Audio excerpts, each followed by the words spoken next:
The modern scripture Buddha, the Gospel, is brought to you by Not a Prophet org, the place on the internet to find spiritual guidance powered by artificial intelligence.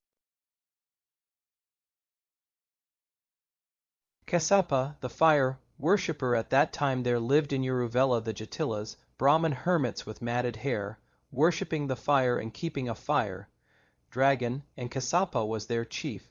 Kassapa was renowned throughout all India, and his name was honored as one of the wisest men on earth, and an authority on religion. And the Blessed One went to Kassapa of Uruvela the Jatila, and said, "Let me stay a night in the room where you keep your sacred fire."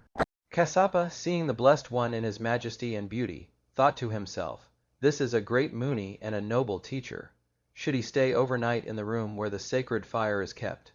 Serpent will bite him, and he will die." And he said, "I do not object to your staying overnight in the room where the sacred fire is kept, but the serpent lives there. He will kill you, and I should be sorry to see you perish." But the Buddha insisted, and Kassapa admitted him to the room where the sacred fire was kept. And the Blessed One sat down with body erect, surrounding himself with watchfulness. In the night the dragon came, belching forth in rage his fiery poison, and filling the air with burning vapor, but could do him no harm, and the fire consumed itself while the world, the honored one, remained composed, and the venomous fiend became very wroth, so that he died in his anger. When Kassapa saw the light shining forth from the room, he said, "Alas, what misery! Truly, the countenance of Gautama, the great Sakyamuni, is beautiful, but the serpent will destroy him." In the morning the Blessed One showed the dead body of the fiend to Kassapa, saying, "His fire has been conquered by my fire." And Kassapa thought to himself, "Sakyamuni is a great Samana, and possesses high powers, but he is not wholly like me." There was in those days a festival, and Kassapa thought, "The people will come hither from all parts of the country, and will see the great Sakyamuni. When he speaks to them, they will believe in him, and abandon me." And he grew envious. When the day of the festival arrived, the Blessed One retired and did not come to Kassapa. And Kassapa went to the Buddha on the next morning and said, "Why did the great Sakyamuni not come?" The Tathagata replied, "Didst thou not think, O Kassapa, that it would be better if I stayed away from the festival?" And Kassapa was astonished and thought, "Great is Sakyamuni. He can read my most secret thoughts, but he is not wholly like me." The Blessed One addressed Kassapa and said, "Thou seest the truth, but acceptest it not because of the envy that dwells in thy heart. Is envy holiness? Envy is the last remnant of self that hath remained in thy mind. Thou art not holy, Kassapa. Thou hast not yet entered the path." And Kassapa gave up his resistance. His envy disappeared, and bowing down before the Blessed One, he said, "Lord, our Master, let me receive the ordination from the Blessed One." And the Blessed One said, "Thou, Kassapa, art chief of the Jatilas. Go, then, first, and inform them of thine intention, and let them do as thou thinkest fit." Then Kassapa went to the Jatilas and said, "I am anxious to lead a religious life under the direction of the great Sakyamuni, who is the enlightened one, the Buddha. Do as ye think best." The Jatilas replied, "We have conceived a profound affection for the great Sakyamuni, and if thou wilt join his brotherhood, we will do likewise." The Jatilas of Uruvela now flung their paraphernalia of fire, worship into the river, and went to the Blessed One. Nadi Kassapa and Gaya Kassapa, brothers of the great Uruvela Kassapa, powerful men and chieftains among the people, were dwelling below on the stream, and when they saw the instruments used in fire worship floating in the river, they said, "Something has happened to our brother," and they came with their folk to Uruvela. Hearing what had happened, they, too, went to the Buddha. The Blessed One, seeing that the Jatilas of Nadi and Gaya, who had practiced severe austerities and worshipped fire, were now come to him, preached a sermon on fire, and said, "Everything, O Jatilas, is burning. The eye is burning, all the senses are burning, thoughts are burning. They are burning with the fire of lust. There is anger, there is ignorance, there is hatred, and as long as the fire finds inflammable things upon which it can feed, so long will it burn, and there will be birth and death, decay, grief, lamentation, suffering, despair, and sorrow. Considering this, a disciple of the Dharma will see the Four Noble Truths and walk in the Eightfold Path of holiness. He will become wary of his eye, wary of all his senses, wary of his thoughts. He will divest himself of passion and become free. He will be delivered from selfishness and attain the blessed state of nirvana. And the Jatilas rejoiced and took refuge in the Buddha, the Dharma, and the Sangha. The sermon at Rajagaha, the blessed one, having dwelt some time in Uruvela, went to Rajagaha, accompanied by a number of bhikkhus, many of whom had been Jatilas before. The great Kassapa, chief of the Jatilas, and formerly a fire worshipper, went with him. When the Magadha king, Siniya Bimbisara, heard of the arrival of Gautama Sakyamuni, of whom the people said, "He is the Holy One, the blessed Buddha, guiding men as a driver curbs bullocks, the teacher of high and low," he went out surrounded with his counselors and generals, and came to the grove where the Blessed One was. There they saw the Blessed One in the company of Kassapa, the great religious teacher of the Jatilas, and they were astonished and thought, "Has the great Sakyamuni placed himself under the spiritual direction of Kassapa, or has Kassapa become a disciple of Gautama?"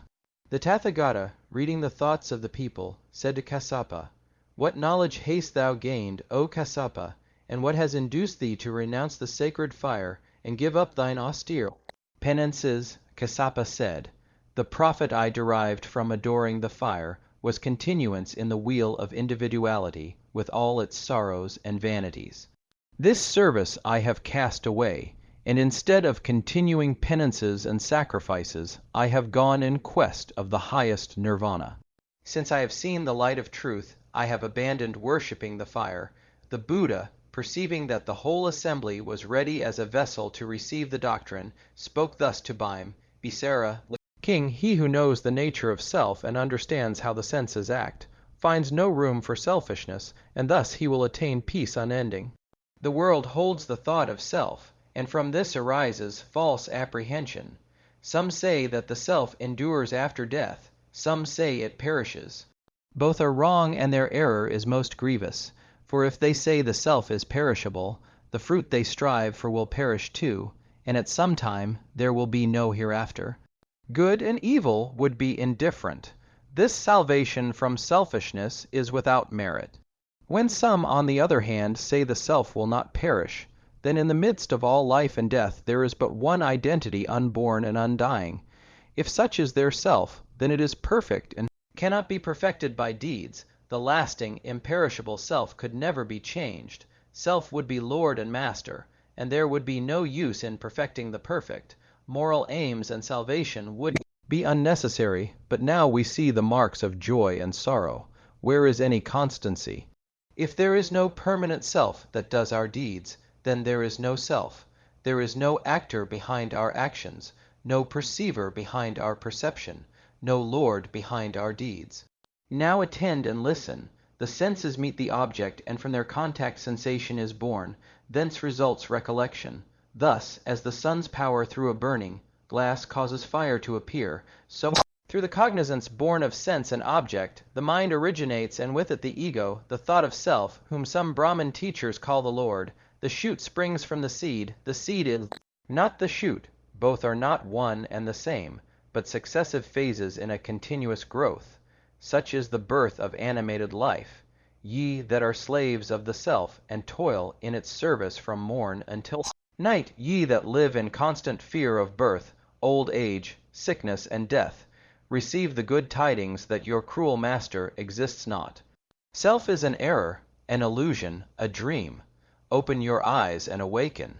See things as they are, and ye will be comforted. He who is awake will no longer be afraid of nightmares. He who has recognized the nature of the rope that seemed to be a serpent will cease to tremble. He who has found there is no self will let go all the lusts and desires of egotism. The cleaving to things, covetousness, and sensuality inherited from former existences are the causes of misery and vanity in the world. Surrender the grasping disposition of selfishness, and you will attain to that calm state of mind which conveys perfect peace, goodness, and wisdom. And the Buddha breathed forth this solemn utterance: do not deceive, do not despise each other anywhere. Do not be angry, and do not secret resentment bear, for as a mother risks her life and watches over her child, so boundless be your love to all, so tender, kind, and mild. Yea, cherish good, will right and left, for all, both soon and late, and with no hindrance, with no stint, from envy, free and hate, while standing, walking, sitting down, forever keep in mind, the rule of life that's always best is to be loving, kind. Gifts are great, the founding of viharas is meritorious, meditations and religious exercises pacify the heart. Comprehension of the truth leads to nirvana, but greater than all is loving, kindness. As the light of the moon is 16 times stronger than the light of all the stars, so loving, kindness is 16 times more efficacious in liberating the heart than all other religious accomplishments taken together. This state of heart is the best in the world. Let a man remain steadfast in it while he is awake, whether he is standing, walking, sitting, or lying down. When the enlightened one had finished his sermon, the Magadha king said to the Blessed One, in former days, Lord, when I was a prince, I cherished 5 wishes. I wished, oh, that I might be inaugurated as a king. This was my first wish, and it has been fulfilled.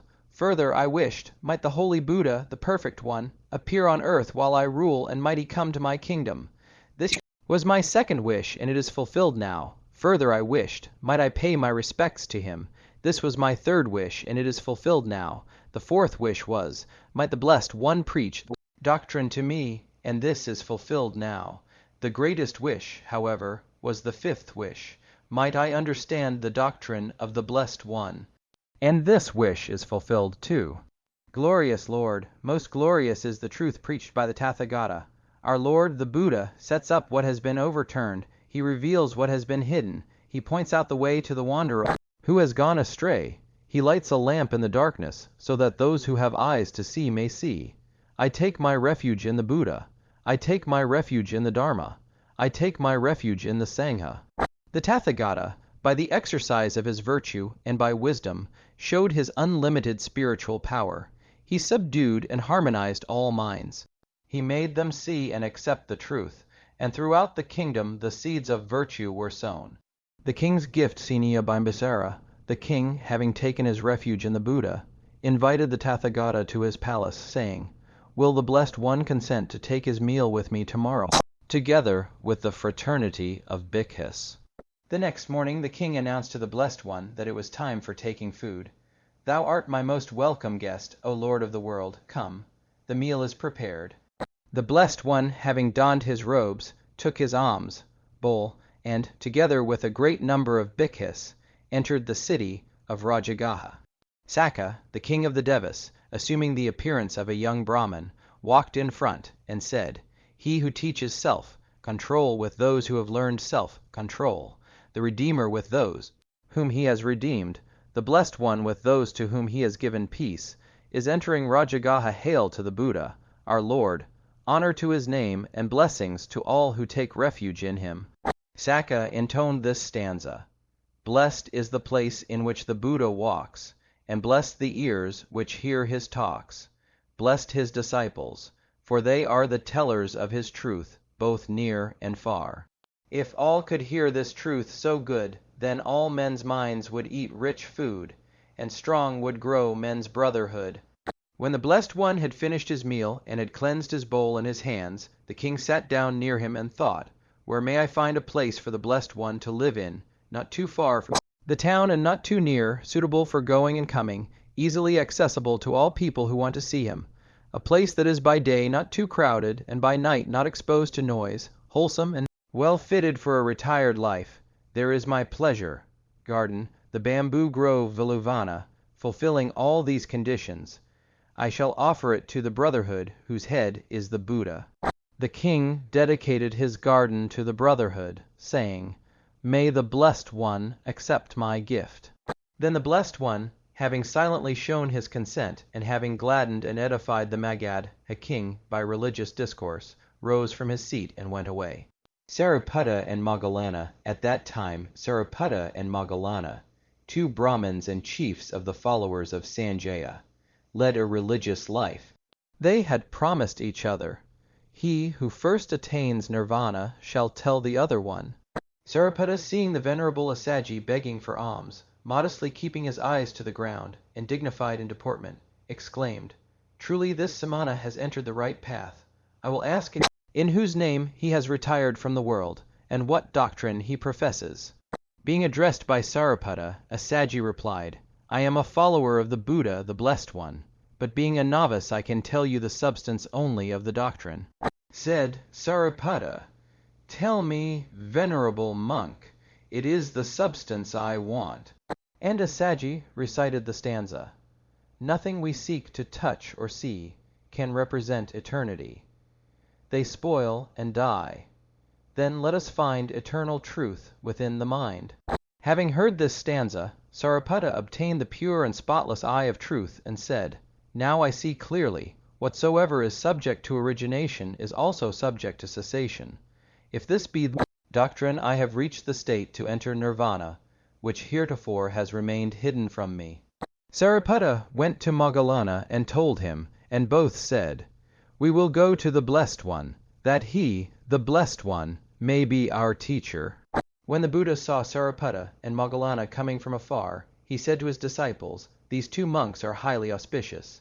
When the two friends had taken refuge in the Buddha, the Dharma, and the Sangha, the Holy One said to his other disciples, "Sariputta, like the first, born, O son of a world-ruling monarch, is well able to assist the king as his chief follower to set the wheel of law rolling." Now the people were annoyed, seeing that many distinguished young men of the kingdom of Magadha led a religious life under the direction of the Blessed One. They became angry and murmured, "Gautama Sakyamuni induces fathers to leave their wives and causes families to become extinct." When they saw the Bhikkhus, they reviled them, saying, "The great Sakyamuni has come to Rajagaha, subduing the minds of men, who will be the next to be led astray by him." The Bhikkhus told it to the Blessed One, and the Blessed One said, "This murmuring, O Bhikkhus, will not last long. It will last 7 days. If they revile you, answer them with these words, 'It is by preaching the truth that Tathagatas lead men, who will murmur at the wise, who will blame the virtuous, who will condemn self, control, righteousness, and kindness.'" And the Blessed One proclaimed, "Commit no wrong, do only good, and let your heart be pure." This is the doctrine Buddhas teach, and this doctrine will endure. Anathapindika, the man of wealth at this time, there was Anathapindika, a man of unmeasured wealth, visiting Rajagaha. Being of a charitable disposition, he was called the supporter of orphans and the friend of the poor. Hearing that the Buddha had come into the world and was stopping in the bamboo grove near the city, he set out on that very night to meet the Blessed One. And the Blessed One saw at once the sterling quality of Anathapindika's heart, and greeted him with words of religious comfort, and they sat down together, and Anathapindika listened to the sweetness of the truth preached by the Blessed One, and the Buddha said, "The restless, busy nature of the world, this, I declare, is at the root of pain. Attain that composure of mind which is resting in the peace of immortality. Self is but a heap of composite qualities, and its world is empty like a fantasy. Who is it that shapes our lives? Is it Isvara, a personal creator? If Isvara be the maker, all living things should have silently to submit to their maker's power. They would be like vessels formed by the potter's hand, and if it were so, how would it be possible to practice virtue? If the world had been made by Isvara, there should be no such thing as sorrow, or calamity, or evil, for both pure and impure deeds must come from him. If not, there would be another cause beside him, and he would not be self-existent. Thus thou seest, the thought of Isvara is overthrown. Again, it is said that the Absolute has created us, but that which is absolute cannot be a cause. All things around us come from a cause, as the plant comes from the seed. But how can the Absolute be the cause of all things alike? If it pervades them, then certainly it does not make them. Again, it is said that self is the maker. But if self is the maker, why did it not make things pleasing? The causes of sorrow and joy are real and touchable. How can they have been made by self? Again, if we adopt the argument that there is no maker, our fate is such as it is, and there is no causation, what use would there be in shaping our lives and adjusting means to an end? Therefore, we argue that all things that exist are not without cause. However, neither is Vara, nor the Absolute, nor the self nor causeless chance, is the maker, but our deeds produce results both good and evil according to the law of causation. Let us then abandon the heresy of worshipping Isvara and of praying to him. Let us no longer lose ourselves in vain speculations or profitless subtleties. Let us surrender self and all selfishness, and as all things are fixed by causation, let us practice good, so that good may result from our actions. And Anathapindika said, I see that thou art the Buddha, the Blessed One, the Tathagata, and I wish to open to my whole mind. Having listened to my words, advise me what I shall do. My life is full of work, and having acquired great wealth, I am surrounded with cares. Yet I enjoy my work, and apply myself to it with all diligence.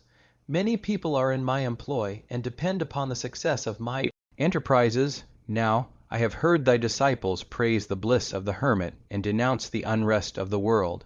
The Holy One, they say, has given up his kingdom and his inheritance, and has found the path of righteousness, thus setting an example to all the world how to attain nirvana. My heart yearns to do what is right, and to be a blessing unto my fellows. Let me then ask thee, must I give up my wealth, my home, and my business enterprises, and, like thyself, go into homelessness in order to attain the bliss of a religious life?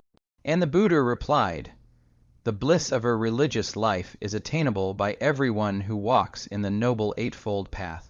He that cleaves to wealth had better cast it away than allow his heart to be poisoned by it.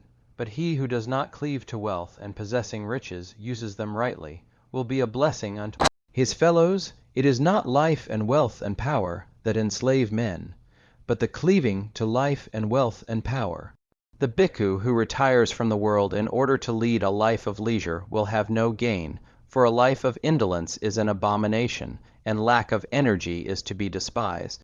The Dharma of the Tathagata does not require a man to go into homelessness or to resign the world, unless he feels called upon to do so, but the Dharma of the Tathagata requires every man to free himself from the illusion of self, to cleanse his heart, to give up his thirst for pleasure, and lead a life of righteousness.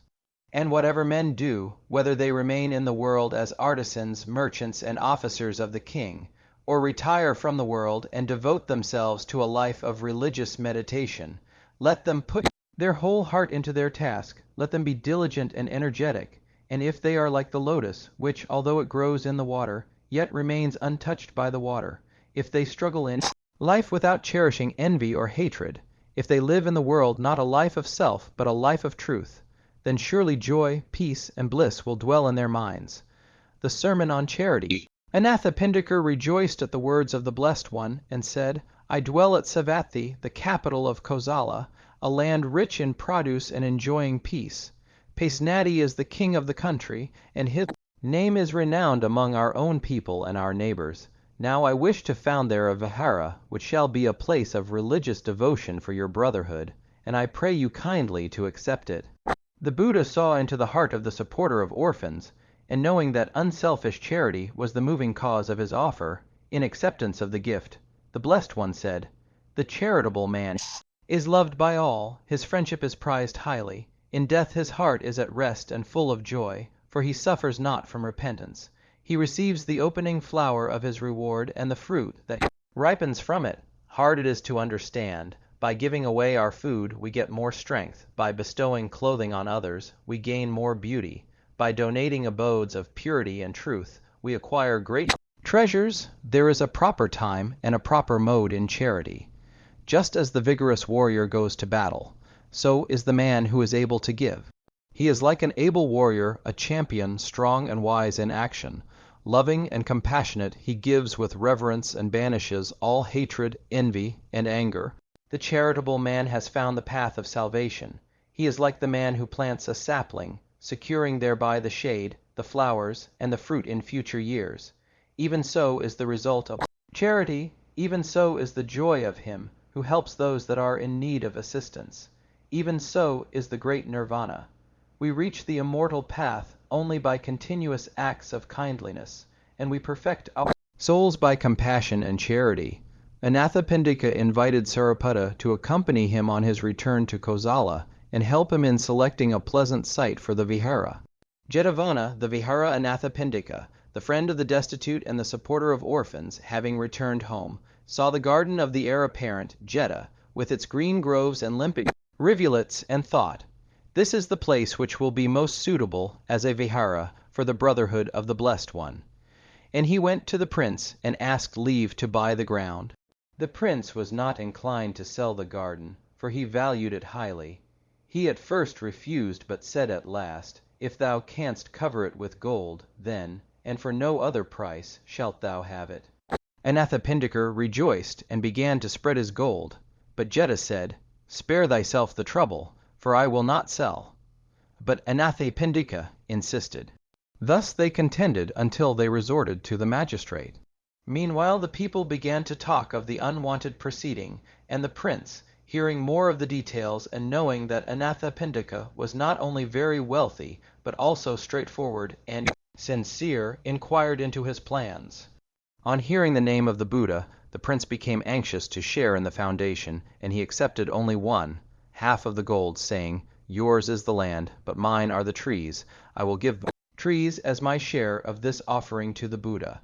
Then Anathapindika took the land and Jeta the trees, and they placed them in trust of Sariputta for the Buddha. After the foundations were laid, they began to build the hall, which rose loftily in due proportions, according to the directions which the Buddha had suggested, and it was beautifully decorated with appropriate carvings. This vihara was called Jetavana, and the friend of the orphans invited the Lord to come to Savatthi and receive the donation. And the Blessed One left Kapilavatthu and came to Savatthi. While the Blessed One was entering Jetavana, Anathapindika scattered flowers and burned incense, and as a sign of the gift he poured water from a golden dragon decanter, saying, "This Jetavana vihara I give for the use of the brotherhood throughout the world." The Blessed One received the gift and replied, "May all evil influences be overcome. May the offering promote the kingdom of righteousness and be a permanent blessing to mankind in general, to the land of Kosala, and especially also to the giver." Then the king Pasenadi, hearing that the Lord had come, went in his royal equipage to the Jetavana vihara, and saluted the Blessed One with clasped hands, saying, "Blessed is my unworthy and obscure kingdom that it has met with so great a fortune, for how can calamities and dangers befall it in the presence of the Lord of the world, the Dharmaraja, the King of Truth?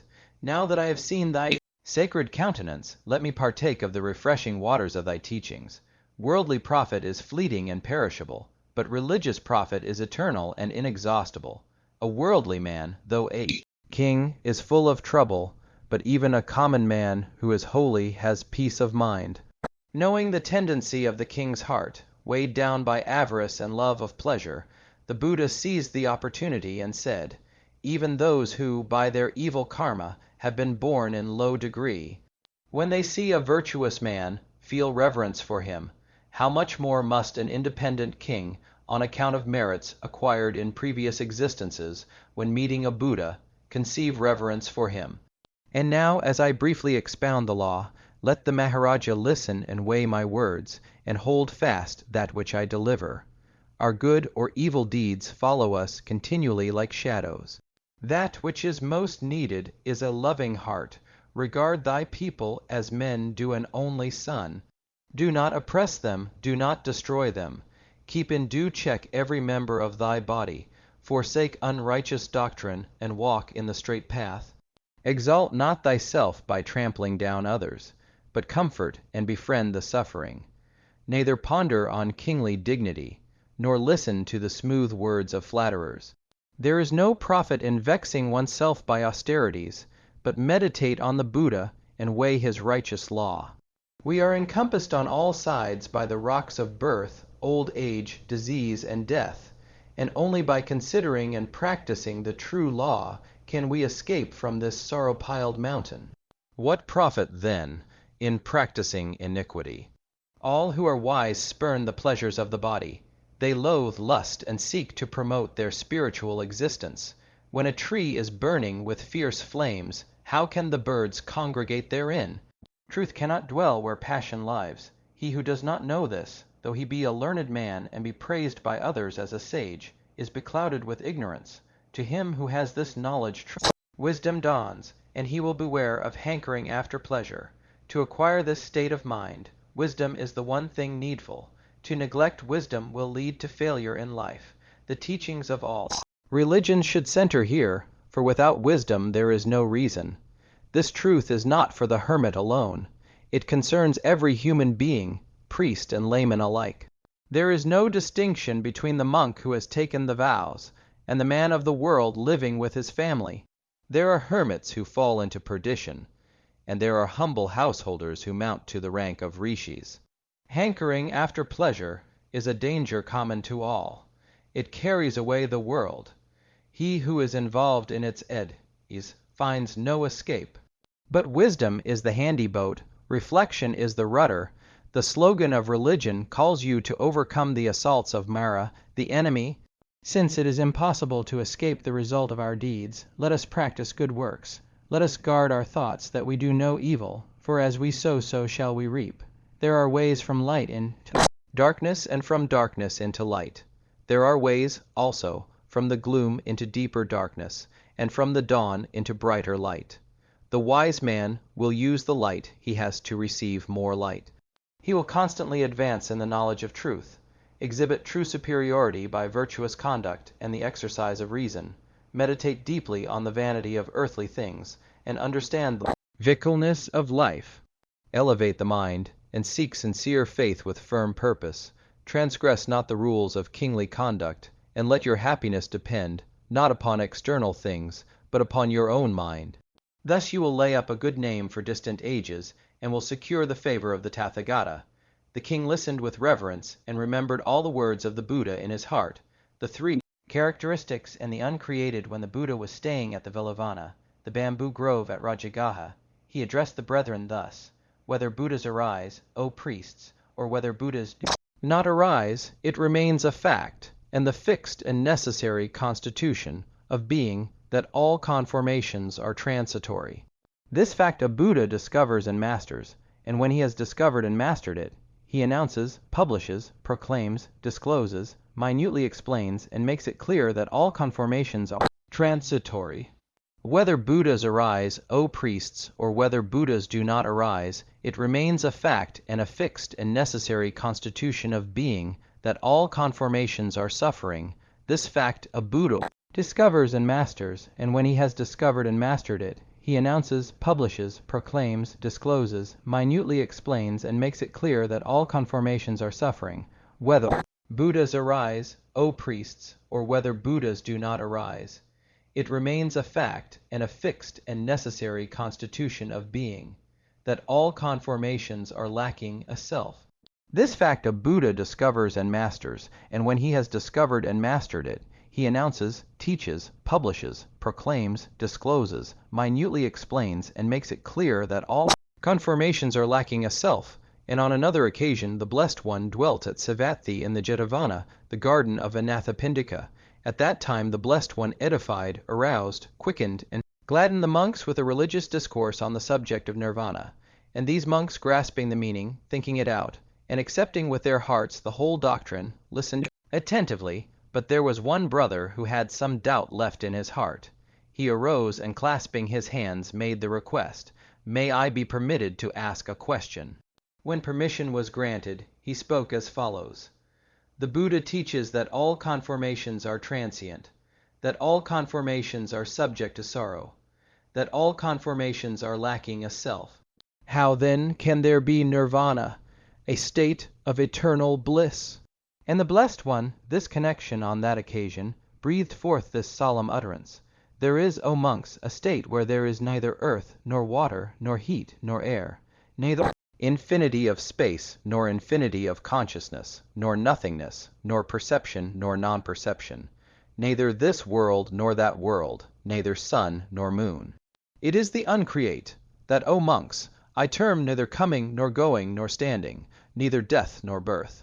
It is without stability, without change. It is the eternal which never originates and never passes away. There is the end of sorrow. It is hard to realize the essential. The truth is not easily perceived.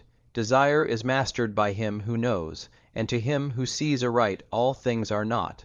There is, O monks, an unborn, unoriginated, uncreated, unformed. Were there not, O monks, this unborn, unoriginated, uncreated, unformed, there would be no escape from the world of the born, originated, created, formed. Since, O monks, there is an unborn, unoriginated, uncreated, and unformed, therefore is there an escape from the born, originated, created, formed.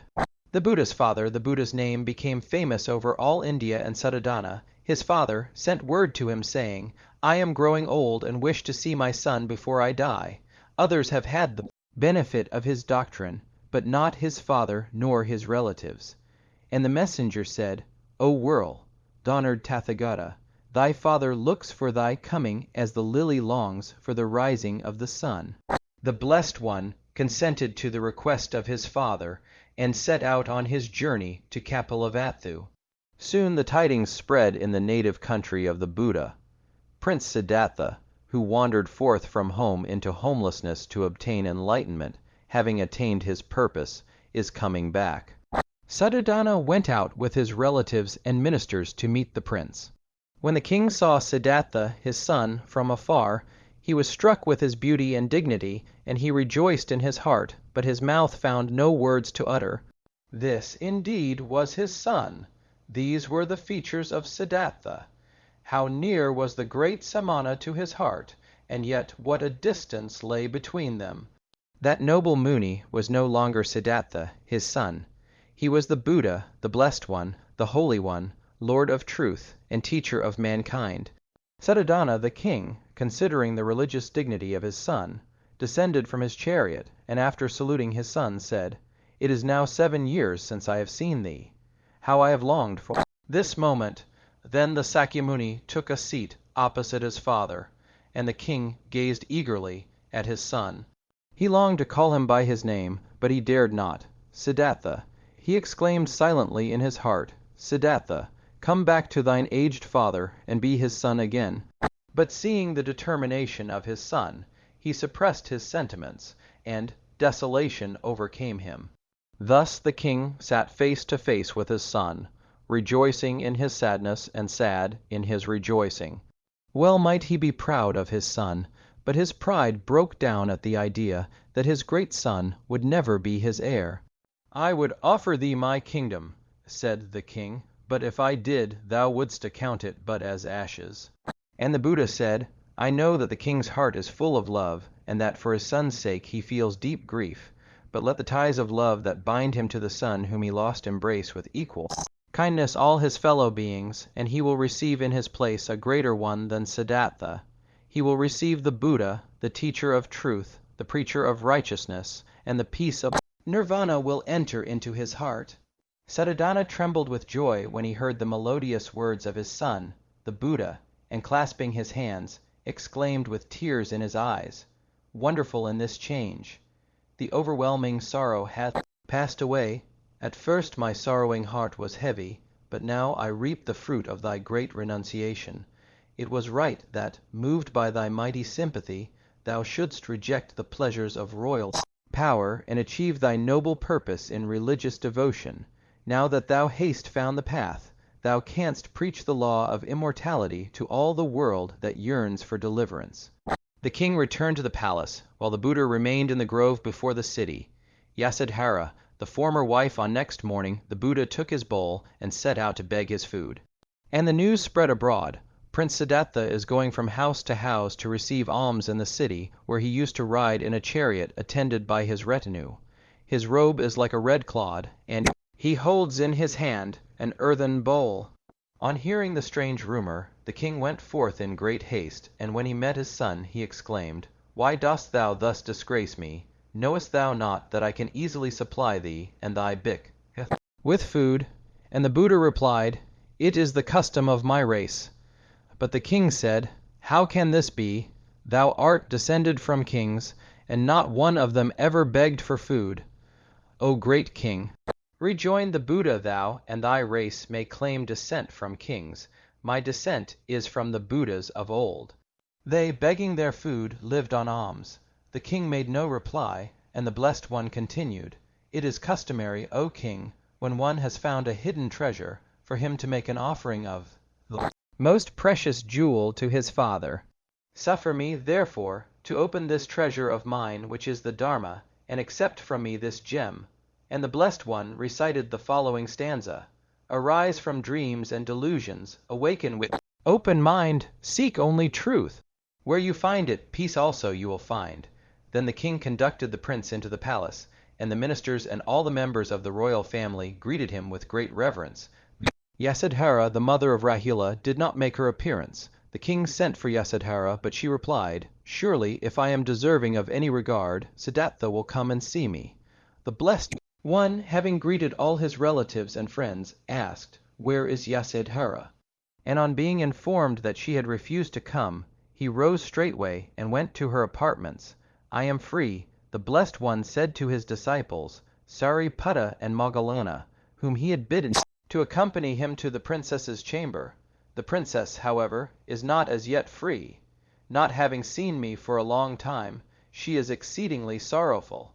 Unless her grief be allowed its course, her heart will cleave. Should she touch the Tathagata, the Holy One, ye must not prevent her." Yasodhara sat in her room, dressed in mean garments, and her hair cut.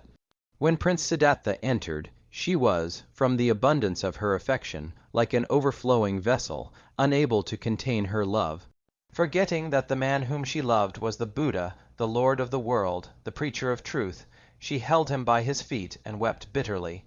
Remembering, however, that Suddhodana was present, she felt ashamed, and rising, seated herself reverently at a little distance. The king apologized for the princess, saying, "This arises from her deep affection, and is more than a temporary emotion. During the 7 years that she has lost her husband, when she heard that Siddhartha had shaved his head, she did likewise. When she heard that he had left off the use of perfumes and ornaments, she also refused their use. Like her husband, she had eaten at appointed times from an earthen bowl only. Like him, she had renounced high beds with splendid coverings, and when other princes asked her in marriage, she replied that she was still his. Therefore, grant her forgiveness." And the Blessed One spoke kindly to Yasodhara, telling of her great merits inherited from former lives. She had indeed been again and again of great assistance to him. Her purity, her gentleness, her devotion had been invaluable to the Bodhisattva when he aspired to attain enlightenment, the highest aim of mankind. And so holy had she been that she desired to become the wife of a Buddha. This, then, is her karma, and it is the result of great merits. Her grief has been unspeakable, but the consciousness of the glory that surrounds her spiritual inheritance, increased by her noble attitude during her life, will be a balm that will miraculously transform all sorrows into heavenly joy.